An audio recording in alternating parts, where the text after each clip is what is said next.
Quelle est la réelle problématique à travailler? Si vous cherchez à découvrir qui vous êtes et à vous libérer de vos schémas répétitifs qui vous empêchent d'être pleinement épanoui, bienvenue sur cette chaîne. Bonjour, c'est Aurélie. Je te retrouve aujourd'hui pour te donner quelques astuces pour comprendre la différence entre symptômes et problématiques et pouvoir comprendre quelle est la réelle problématique que tu dois travailler pour pouvoir évoluer, aller plus loin et te libérer. Je rencontre souvent des personnes qui viennent me voir avec une problématique et en fait, quand on va venir travailler avec elles, on se rend compte que cette problématique n'est en fait qu'un symptôme. Donc je te donne un exemple pour que tu comprennes. Par exemple, quelqu'un vient avec le fait qu'il n'arrive pas à trouver une relation ou qu'il rencontre tout le temps des personnes qui ne correspondent pas forcément à ses attentes. Et donc, d'après elle, c'est sa problématique. Souvent, moi, je dis que ça, c'est le haut de l'iceberg, c'est ce que tu vois. Et donc, pour moi, ça, c'est le symptôme. L'idée, c'est de pouvoir aller voir à l'intérieur pour voir vraiment ce qui se passe. Donc, dépasser le sommet de l'iceberg pour pouvoir vraiment aller à l'intérieur, aller à la source de cette problématique. Donc je vais vraiment t'inviter aujourd'hui à passer du symptôme à la problématique, passer du haut de l'iceberg à la source. Et pour ça, il va falloir que tu apprennes à aller plus loin. Ça veut dire que, comme je te disais tout à l'heure par rapport à la problématique de relation, c'est de se dire, ok, peut-être qu'il y a quelque chose par rapport aux hommes, peut-être qu'il y a quelque chose à l'intérieur de moi au niveau de mon estime ou de ma confiance qui vient jouer. Et donc de toute façon, on va toujours repartir de soi et pas des autres. Ça, c'est vraiment le premier truc que tu dois retenir, c'est quand tu formules ta problématique, c'est de revenir à toi et pas à l'autre. Donc même si c'est une problématique avec quelqu'un d'extérieur, on le formule toujours en je. Donc ça, c'est le premier conseil que je te donne, c'est de pouvoir formuler ta problématique en je. La deuxième, c'est ce que je te disais, c'est d'aller plus loin, c'est de dépasser uniquement ce que tu vois. Je te donne un autre exemple. Hier, j'avais mal au dos et donc j'ai été voir la symbolique du mal de dos. Qu'est-ce que ça cache? Alors oui, effectivement, physiquement, dans la matière, j'avais très mal au dos, mais je voulais savoir d'où ça venait. C'était quoi la source de la problématique? L'idée, c'est de vraiment pouvoir aller à la base, aller à la source. Parce que si tu t'attardes uniquement aux symptômes, effectivement, tu peux prendre un cachet, par exemple, et tu n'auras plus mal au dos. Mais est-ce que ça veut dire que pour autant, tu auras résolu la problématique de départ? Pas forcément.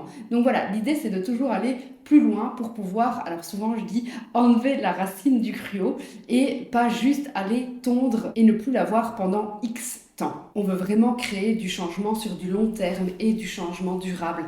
Et c'est la raison pour laquelle je t'invite vraiment à aller au-delà de ce fameux symptôme.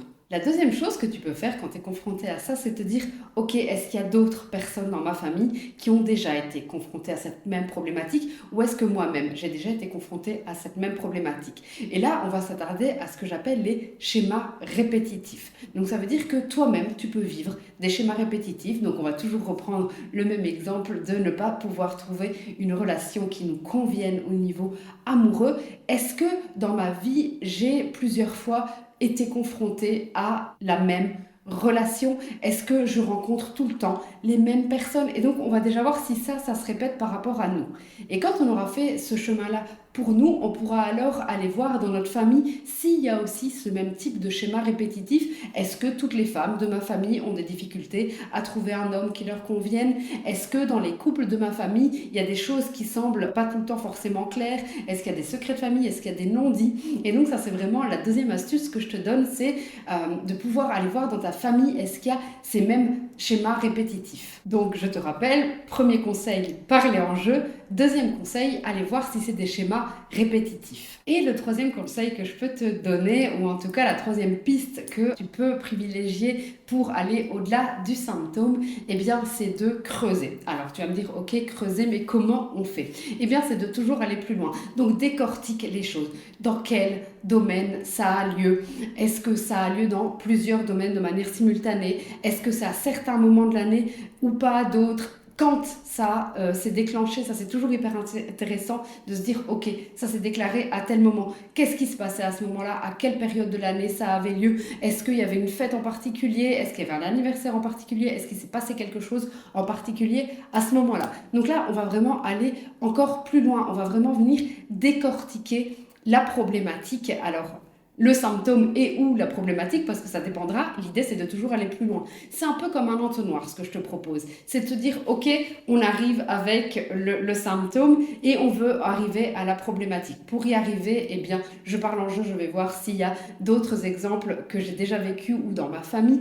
Et puis ensuite, on va venir décortiquer les choses. Ok, ça arrivait à tel moment, qu'est-ce qui s'est passé à ce moment-là, comment je me sens depuis lors, où est-ce que ça vient se mettre au niveau de mon corps, est-ce que c'est au niveau de la gorge quand j'y pense, est-ce que le sentiment c'est vraiment au niveau du plexus solaire, est-ce que c'est au niveau de mon cœur, est-ce que c'est au niveau de mon ventre, et donc vraiment aller décortiquer les choses. Alors, je dis tout le temps, c'est simple, mais c'est pas facile. Donc effectivement, quand je vous l'énonce comme ça, vous vous dites, ok, c'est bateau. Non, non, c'est vraiment pas bateau. Prenez le temps de le faire. Prenez le temps aussi de le noter. Et donc, en fait, ça peut être une quatrième astuce que je vous donne aussi, c'est de noter les choses. Pourquoi? Parce que quand vous allez noter les choses, vous allez leur donner une autre dimension.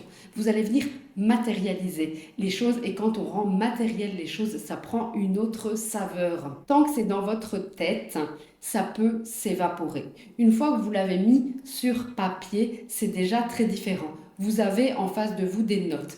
Ok, ça s'est passé à tel moment. Ok, aujourd'hui, ça vient se jouer à tel endroit dans mon corps. Ok, il s'est passé ça aujourd'hui, à quoi c'est lié? Alors oui, quand on est enfant, on a ce qu'on appelle un carnet secret, où effectivement, on peut avoir notre jardin secret et venir le noter. Et bien là, c'est aussi hyper important. Donc quand vous voulez travailler sur vous, eh bien, je vous invite vraiment à venir noter les choses. Vous allez voir qu'au fur et à mesure, ça va vraiment vous permettre de délier les choses. Vous pouvez aussi y noter vos rêves parce que parfois, vous allez avoir des indices, vous allez pouvoir trouver des symboliques dans vos rêves qui vont venir permettre de dénouer les choses. Donc voilà, je vous invite vraiment à faire tout ce processus-là et vous allez voir que vous allez pouvoir avoir une autre vision du symptôme qui va vous amener à la problématique à travailler et ça fait vraiment une grande différence. Voilà, j'espère que ces petites astuces, ces petits conseils vous permettront d'aller plus loin dans votre démarche d'évolution, dans votre démarche de développement personnel. Je vous invite comme d'habitude à me mettre en commentaire si vous avez des recommandations à me faire par rapport à mes vidéos, s'il y a des problématiques en particulier que vous voudriez